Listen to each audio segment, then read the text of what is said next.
Phải chưa? Rồi cắt test thử cái lưỡi dao đây nha, chứ không khuyến cáo bà con cắt sắt với lại cắt đá nha. Mình test thử để xem cái lưỡi dao đây nào. Úp cây này, cái cây này là cái cây cao su, nói chung là nó không được cứng lắm. Nó thẳng là như vậy luôn. Còn cái này là cục tường xi măng xây. Đây là đá xanh nha. Đá xanh để ở đây luôn đi. Test xem nó không gãy. Ở đây là đá tổ ong nữa.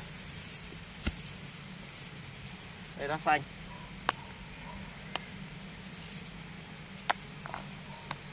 Này mà gặp đấy nó hơn cái máy đeo vai ở cái chỗ đó đó.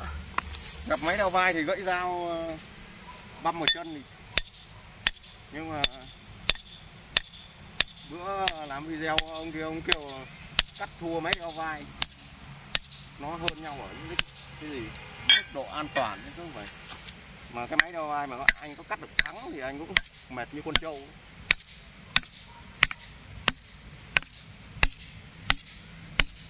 Cắt xong cắt vào cái đám cỏ này nhá, xem dao nó có bị hư không. Đây là cái máy 8 tấc, máy 13 HP.